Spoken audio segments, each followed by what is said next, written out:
Welcome to the Alcohol Addiction Podcast. My name is Davy. I'm not an alcoholic. I refuse to be anonymous. I am someone who doesn't drink alcohol and I spend every waking moment of my life helping other people do the same.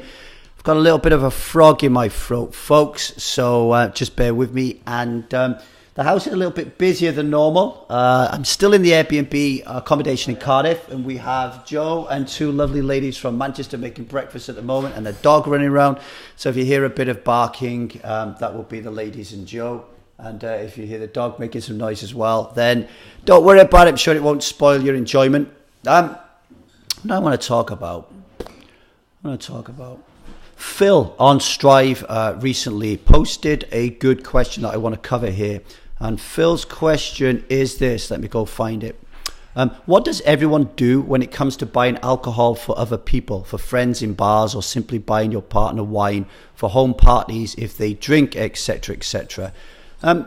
Before I answer that and give you my thoughts on that, it's Thanksgiving very shortly, which means absolutely nothing if you live in the UK. But if, like me, you're married to someone from America, then Thanksgiving is a big deal. And I want to tell you a little story about last year's Thanksgiving experience for me, okay? Liza's family in America, in California, they do not drink alcohol, right? And what I mean by that is, in the UK, my personal experience, and my experience with my friends, is that alcohol comes before family. So let's say, for example, there is a birthday party for your 5-year-old kid. The parents of the 5-year-old kid will make sure that that party is somewhere where there's lots of booze, right? And the booze and the drinking and the good old joie de vivre of the adults will come before the children, all right? And I've spoken about this before. It's just something that I see that is endemic to UK society, okay? From the moment Jude had his first birthday party, for every year thereafter, I always made sure that we either had his birthday party in a pub where there was a bar, or there was a lot of drink around the house, right? And I'm not ashamed of that, because I'm done with it. Like, I've dealt with that. I was ashamed of it at some point, but I'm done with that now. I don't have alcohol at any functions surrounding Zia. And interestingly, Zia's 100-day birthday and Liza's blessing way when she was pregnant, the only two events that there's been alcohol around them, it was my mum and my sister who brought alcohol to the event without me even thinking about it, you know.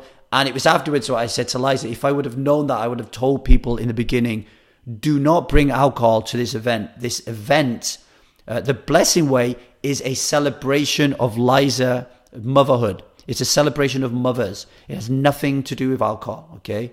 And when it comes to my daughter's 100-day birthday, it's a celebration of a special Korean celebration that she's made it to 100 days, because children in Korea in the old days used to die because of how tough it was in that country, okay?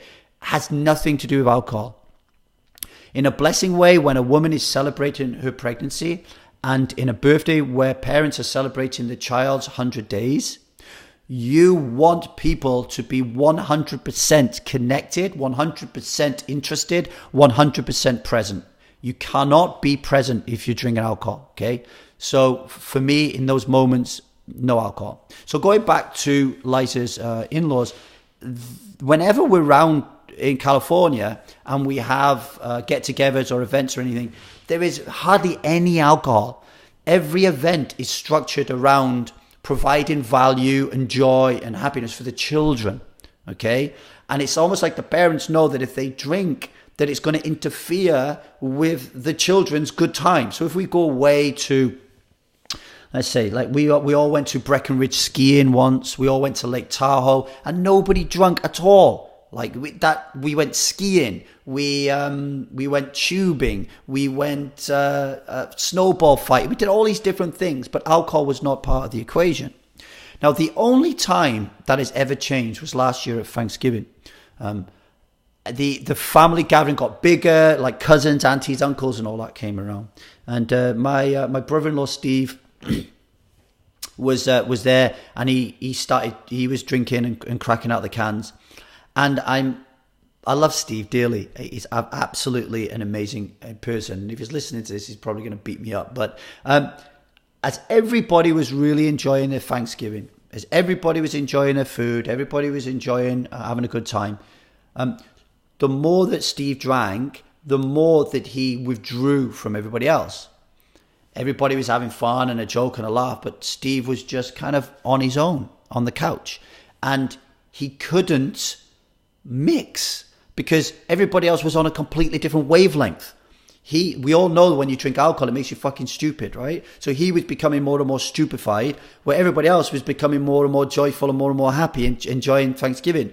And eventually he just ended up drinking himself until he fell asleep. And then we woke him up and then he jumped in a car and then somebody drove him home, right?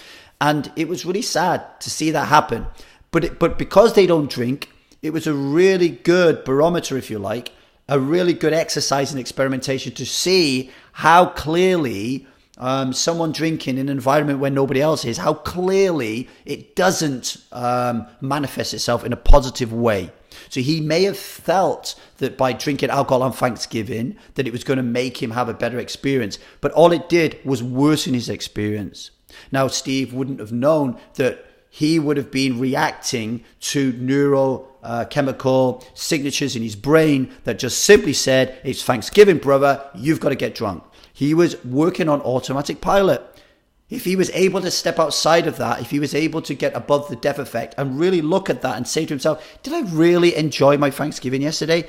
And if he was honest, he would say that he didn't enjoy it as much as he could have done because he wasn't involved as much. And the reason that is because alcohol got in the way. Okay, and that's what we do at The Truth About Alcohol on the Taste and the Intensive, is we understand and learn the truth about alcohol. And the truth about alcohol is that it has no value, that it doesn't enhance a social experience. It just makes it worse. So I just wanted to put that out there because I know there will be people there thinking, well, I'm organising Thanksgiving, or I'm organising a birthday, or I'm organising Christmas. I don't drink anymore. Should I have alcohol around the house for people?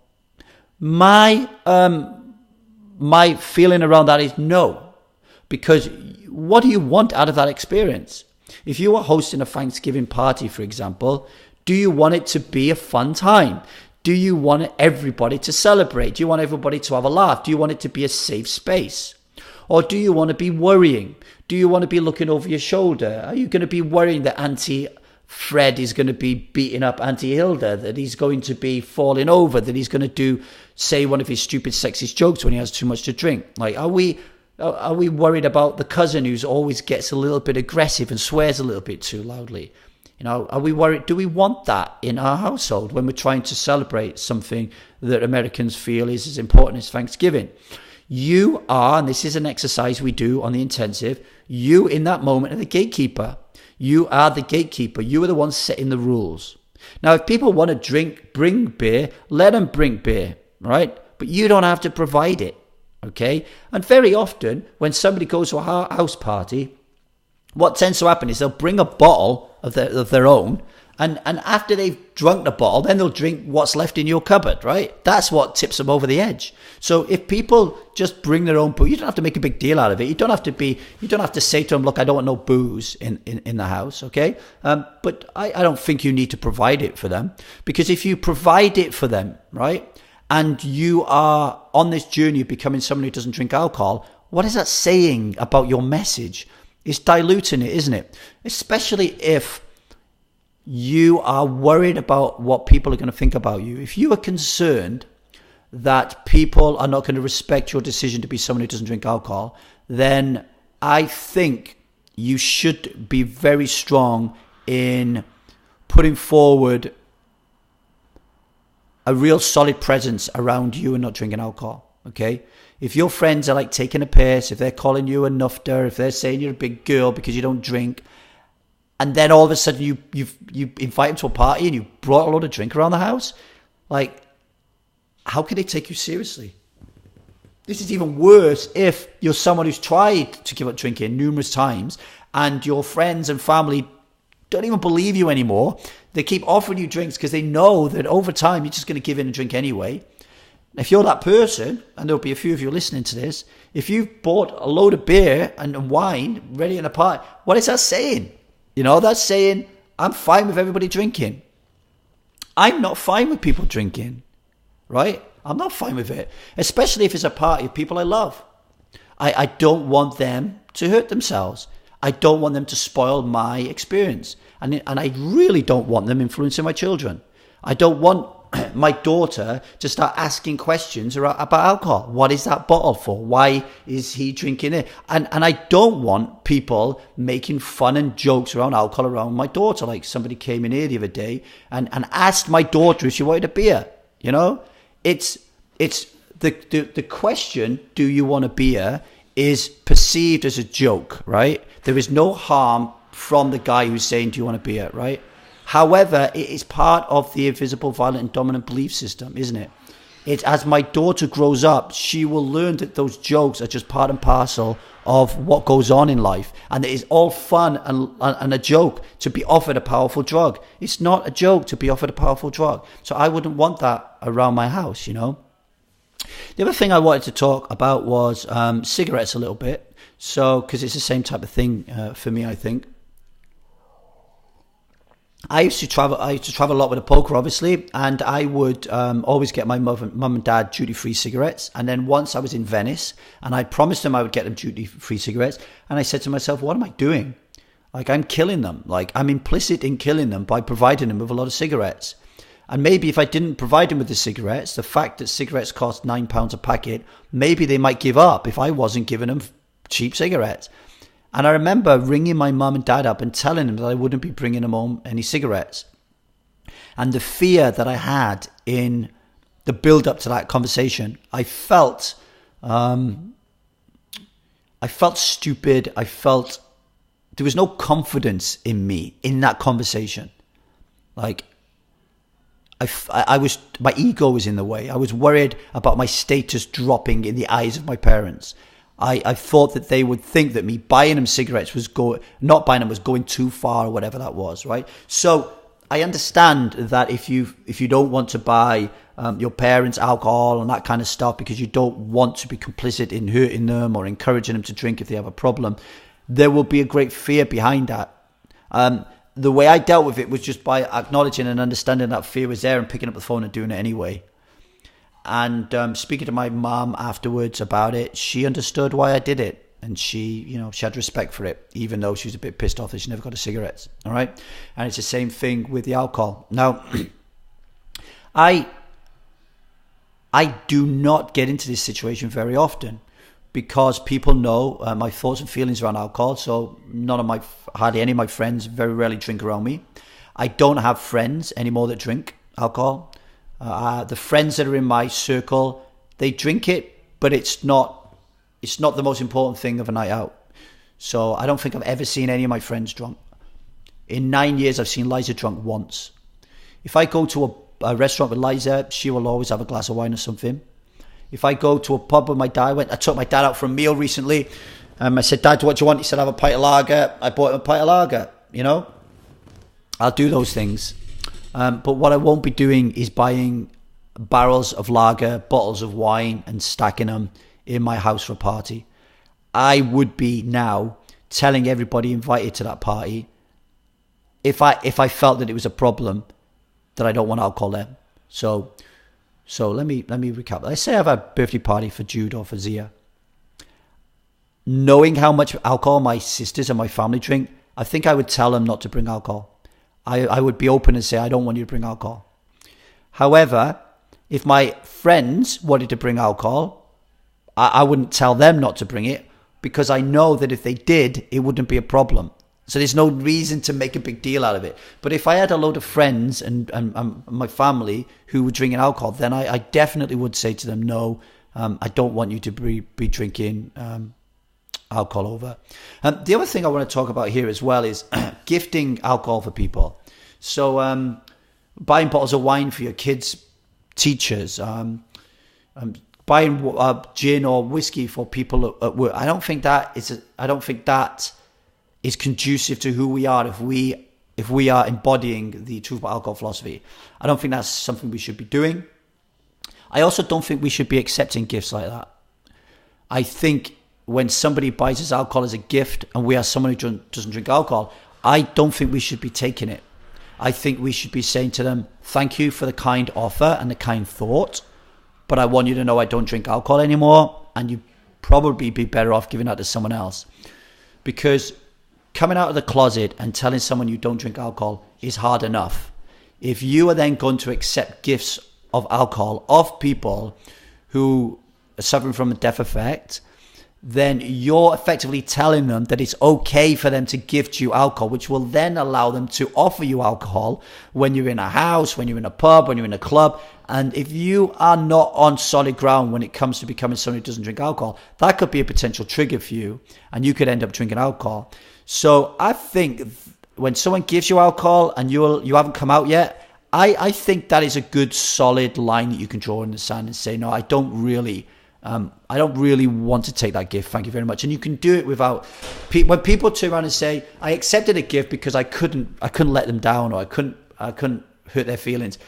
That's a resistance talking. Okay. Nobody's feelings are going to get hurt if you turn around and say, I don't want alcohol. Yeah, they might feel like a bit of a dick because now they'll project upon themselves that, hey, this person's trying to judge me because I drink alcohol. Get over that, right? That's not your problem. That's their own internal judgment, all right?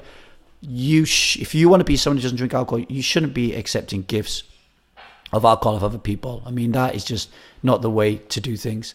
What was the last thing I was going to talk about then? Yeah, the last thing I was going to talk about, something that comes up for me and it might come up for you, is when you become someone who doesn't drink alcohol and you go to the pub, I guess the last thing you want to do is spending £6 or £7 buying your friend a pint. Or one of the worst things that I found happening is you'll go out with a group of people to a Chinese restaurant or whatever, and you get the bill. And then if you're like me, you're kind of like, oh, let's just split the bill 5 ways. But what if half of the bill is alcohol? So, and that happens. I remember going to the Fat Duck, Heston Blumenthal's restaurant, which is a Michelin star restaurant. This is at a time when I'd relapsed, okay, after my divorce. And the bill was £2,800. Okay, it was a bucket list thing, right? It's not like I go to £2,800 restaurants all the time. £2,800. £800 of that was alcohol. Now imagine you're splitting that, and almost like a third of it is booze. You have to be strong enough in that situation to say, look, I'll split the food, but I'm not splitting the alcohol because I don't fucking drink it. And I think people will respect that. If money means nothing to you and you want to split the bill evenly with the alcohol as well, it's cool. But for me personally, I don't like it. The other thing I tend to do as well when I go out, I don't go to the bar. I don't go to the bar first. It's not that I'm tight, but it's just my philosophy, my values. If I'm out with 3 or 4 mates, I don't want to go to the bar and be buying them alcohol. So I'll just drift back. And it's not that I'm a tight ass or anything like that. I'll drift back, and they all understand that. And they'll turn around and say, what do you want? And I'll say, just get me a water. And they'll get me a water, and then that's it. I don't need another water after I've had a water. Look, I go to this is one of the things that I laugh sometimes. I read people are like, what can I drink when I go out? I don't want to drink anything when I go out. I don't want to drink anything. We have this thing in our head that we need to have something in our hand when we're in a pub. Why?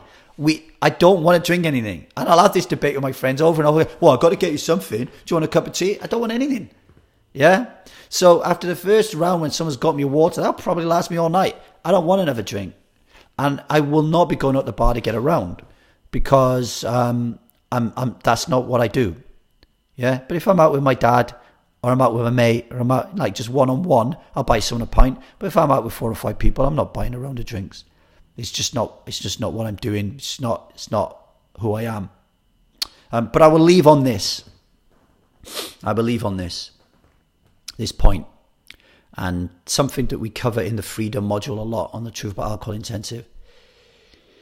If this issue, Phil's issue, buying alcohol for other people, if this is a real issue for you, if this is prevalent a lot, then you need to start really taking stock of your life and having a good look at it.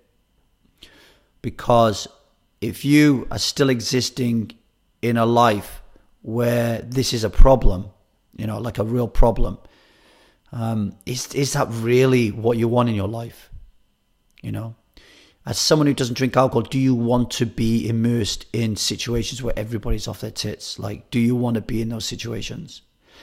And I will stand up and debate and argue with people all day long that it doesn't need to be like that. I cannot express how much alcohol had infiltrated every area of my life. Every single friend, every single family member.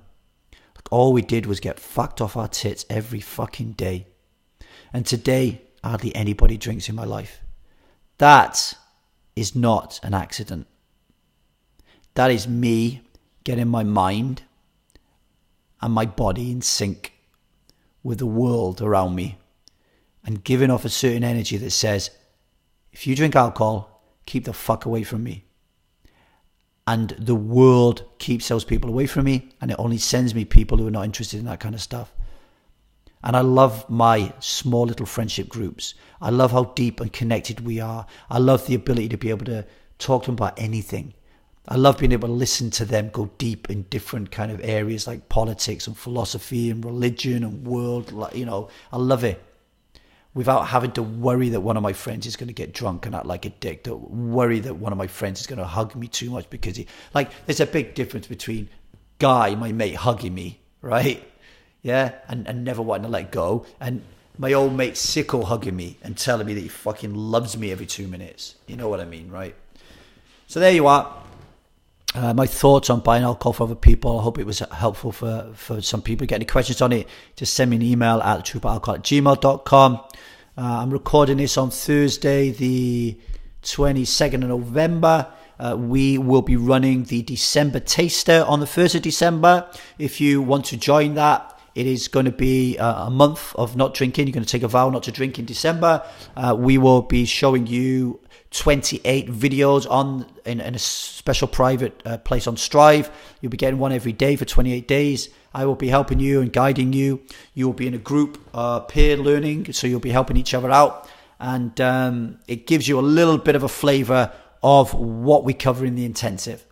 It's £49. It's nothing. You'll love it. You'll really enjoy it. If you want to just bypass that and you want to be somebody who doesn't drink alcohol permanently without craving, and you know that, then you can join the intensive. The intensive is £600, and that is a whole year where you'll be working in a peer group, looking at the truth about alcohol, raising awareness of that truth, and then figuring out how to live life free. How on earth do you coexist on an earth where everybody around you drinks alcohol? We're going to help you with that. It's a life changer. It really is, okay? And we'll be working for a whole year on that, okay? Very intensive. It's called intensive for a reason. Until then, take care of yourself, folks, and look after yourself. I'll catch you soon. Bye.